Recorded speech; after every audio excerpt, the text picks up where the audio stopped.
What if everything you think about Pisces is wrong? What if they're not soft, not dreamy, not lucky?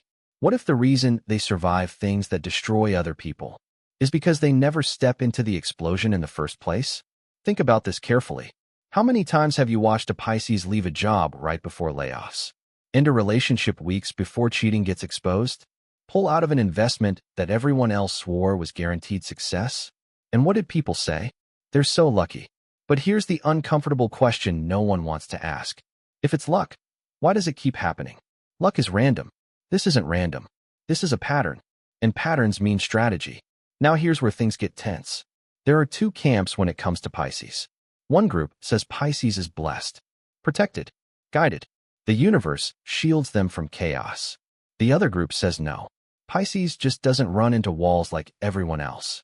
But what if both sides are missing something bigger? What if Pisces isn't lucky? What if Pisces is calculating? And I don't mean cold. I mean quietly measuring risk in ways most people don't even realize exist. Let's slow this down. Most people move toward opportunity. Pisces moves toward alignment. That sounds subtle. It's not. Opportunity looks exciting. Alignment feels stable. When a situation is loud, flashy, urgent, and everyone is rushing, Pisces pauses. That pause is the difference between survival and regret. And here's the first twist. To the outside world, that pause looks like hesitation. It looks like overthinking. It looks like fear. But to Pisces, it's data collection. They're not asking, can I win? They're asking, what does this cost me if I'm wrong? Most people chase upside. Pisces studies downside. That single difference changes everything. Imagine a group of friends jumping into a business idea. Big promises. Big hype. Everyone feels the adrenaline. Pisces feels something else. Not fear. Not doubt. Just a faint inconsistency. A tone that doesn't match the words. Confidence that feels rehearsed instead of grounded. Details that slide around when questioned. No one else notices. Pisces does. They step back. Months later, the deal collapses. Everyone says it again. They're lucky. But here's what you didn't see. The 3 nights Pisces spent replaying conversations in their head. The way they noticed someone avoiding direct answers. The tiny emotional shifts that didn't sit right. Pisces doesn't gamble on excitement. They gamble on coherence. And when something doesn't cohere, they withdraw. Now let's raise the tension. This doesn't just happen in business. It happens in love. Pisces often leaves before things officially go bad. Friends might say they're dramatic, that they're overreacting, that there's no proof of betrayal. But Pisces isn't waiting for proof. They're measuring consistency. If warmth changes, if communication shifts, if energy feels slightly misaligned, they feel it. And when that shift becomes steady instead of temporary, they prepare to leave. They don't slam doors. They don't scream. They reduce exposure. They soften attachment. They create emotional distance quietly. So when the truth finally explodes, they're already halfway out. From the outside, it looks like divine timing. From the inside, it was gradual detachment. Here's the part that makes people uncomfortable. Pisces rarely explains this process. They don't say, I saw it coming. They don't announce, I'm protecting myself. They just disappear strategically. And when chaos erupts, they're no longer standing in the blast zone. Is that luck? Or is that discipline disguised as softness? Let's push this further. Most people think danger is obvious. It's loud arguments, clear red flags, public meltdowns. Pisces doesn't wait for obvious danger. They respond to micro-fractures.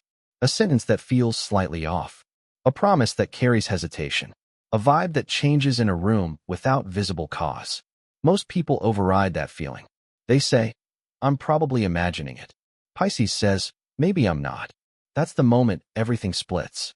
Because trusting subtle discomfort requires something rare.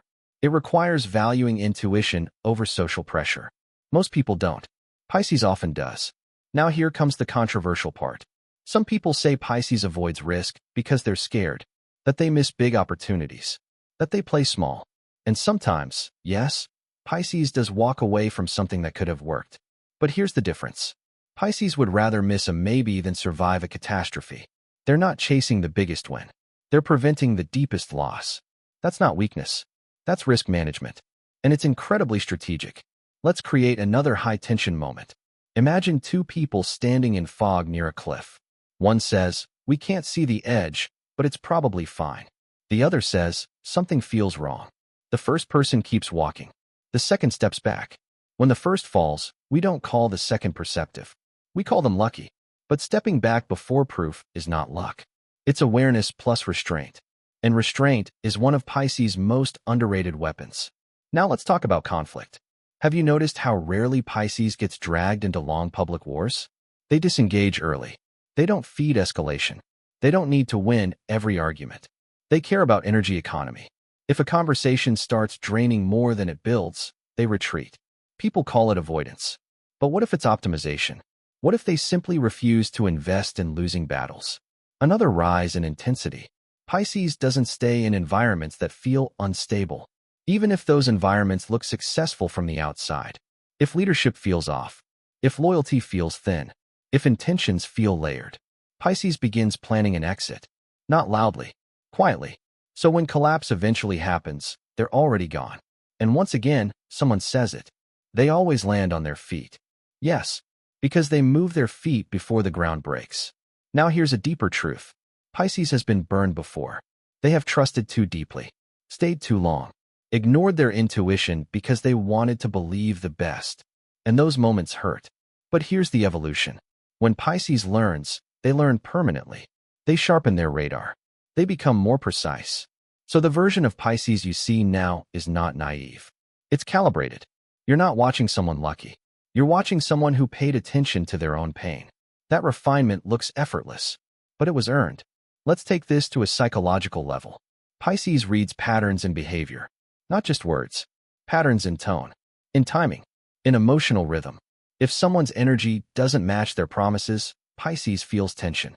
If a group dynamic shifts subtly, Pisces notices before conflict becomes visible. Most people respond to events. Pisces responds to trajectories. They don't wait for something to break. They respond when it begins bending. That future-oriented awareness prevents disaster long before disaster becomes obvious. Now here's the twist that might upset some people. Maybe Pisces isn't lucky. Maybe they're just less addicted to urgency. In a world that rewards speed, Pisces respects timing. In a culture that glorifies boldness, Pisces values discernment. And discernment doesn't look dramatic. It looks quiet. But quiet decisions compound.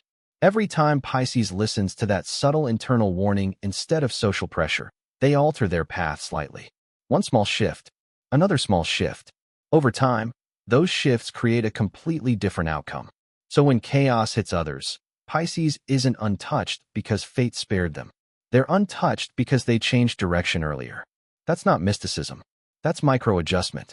But here's where the debate gets heated. Some people don't like this explanation.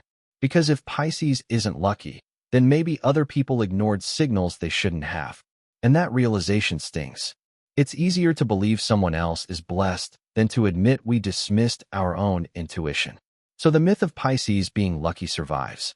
It protects everyone's ego. But let me ask you something directly. How many times have you felt something was off and stayed anyway?